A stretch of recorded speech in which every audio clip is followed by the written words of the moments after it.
This week on the Phobic Flyer Gloucestershire Airport livestream, I was lucky enough to be able to talk to Darren Lewington, who used to be the Operations Director for Gloucestershire Airport and now runs Aerotiques with his business partner Darren Hales. Aerotiques was started in 2016 and their aim is to bring the art of aviation into your life. So we've got Darren from Aerotiques today with us. He's been a supporter of the channel, which is greatly appreciated. Thanks, Darren. Pleasure. So Darren's going to tell us about Aerotiques and what Aerotiques does. What is it? Started about 6 years ago now. After I left the airport. Just go into that because you were quite senior at the airport, weren't you? Yeah, man and boy. I did 30 years here altogether. Well, it was 30 years ago I started here this year in air traffic, as an air traffic controller. Wow. Ended up as a senior controller and then as the ops director for the last kind of 10 or 15 years of that. And left just over 5 years ago to focus on Aerotiques. Yeah.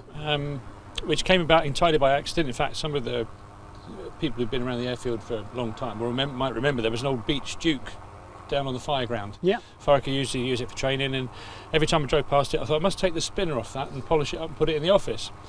And my business partner, who'd come to work for us at the airport on the maintenance team, also called Darren, had beat me to it. And so I was driving around the airfield about 6-7 years ago now, and noticed that the spinner had gone off the Duke. I thought, that's strange. So I went back to the fire station. They didn't know anything about it. Don't know where it's gone.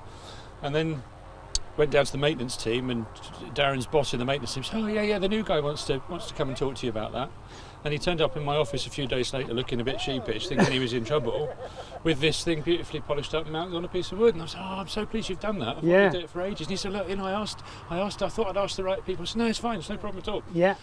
And he said, "Well, I've managed to get a few other bits and pieces from the engineering companies, from their scrap bins, and from the maintenance teams. And I'm really interested to do this sort of stuff."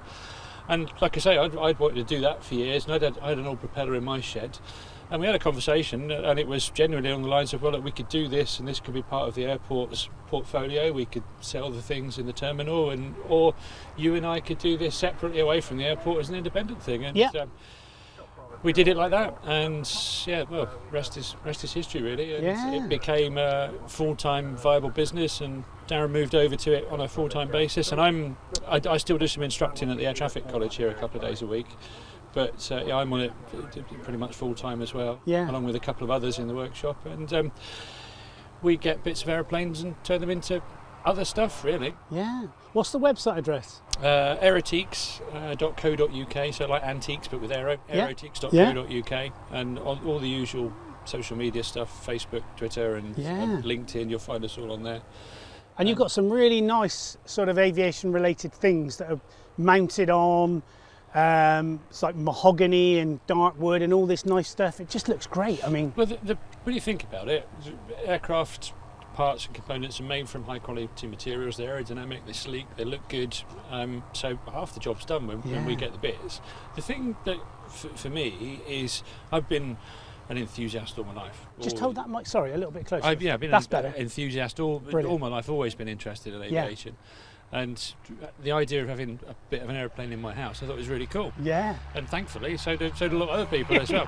But when you think about it, all this stuff that kind of would otherwise go to waste, chopped up, melted down, Coke cans in the in landfill or whatever, we prevent it from doing that and make these little pieces of history. And we've done so much over the last couple of years, in particular, since the pandemic and BA retired the 747 fleet. Of course. We've chopped up literally hundreds and hundreds and hundreds of fuselage sections of British Airways 747s. So some of those cool little things you do, the little tags, don't you? And I noticed you put the call sign on there. Yeah, and put the registration on there.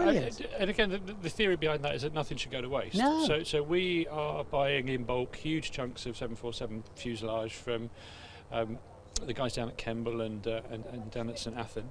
and we committed to buying, vast quantities of it a couple of years back. Yeah. But the bits that we don't use for our... So the most common thing we've been doing over the last couple of years is cutting the fuselage section down. So the window that you would normally look out of as a passenger, we'll strip that down, polish it, we'll laser etch the window pane, and we can make it into a clock or a picture frame. That's awesome. But all the little bits and pieces we cut off as well, we use to make key rings and tags, and some people buy and collect the ribs from us. So the theory is that nothing goes to waste, and we've even worked with a jewellery company to melt some stuff down and make cufflinks and jewellery and stuff like that. So brilliant. Yeah, for me, having spent best part of 25 years talking to aeroplanes and working over there and answering emails, I now actually get my hands dirty from time to time. Fantastic. That's what we're hoping to do, a little feature down there, aren't we, at some point, which would be great to have a look around. And one of the things I had a look at when I went to see Darren the other day was I was in heaven. There was a T1 Hawk, was it? Yep. The wing off a T1 Hawk, a Red Arrow one. Yep. Oh, excellent. So we bought a complete set of Red Arrow Hawk wings middle of last year. Yeah. And it's actually from the longest serving Hawk X227, which is now completely retired and in Cosford, and on it about its fourth set of wings. They're all a kind of bit of Trigger's broom, really. That's mad, isn't it? But we've got the complete set of wings, and the outer part of that is just about to become a coffee table. We think that's going to be down at the Air Tattoo as well. We're going to provide some stuff for the Air Tattoo again in the pavilions and things. So a real piece of history there. Been a lot of interest in that, and the glass should be turning up next week, I would think. Brilliant. Well, I definitely want to have a look at that. That's fantastic. Thanks, Darren. Pleasure. Brilliant. Nice one. Okay, well, back to the flying stuff. Okay. Thank you, mate. Cheers.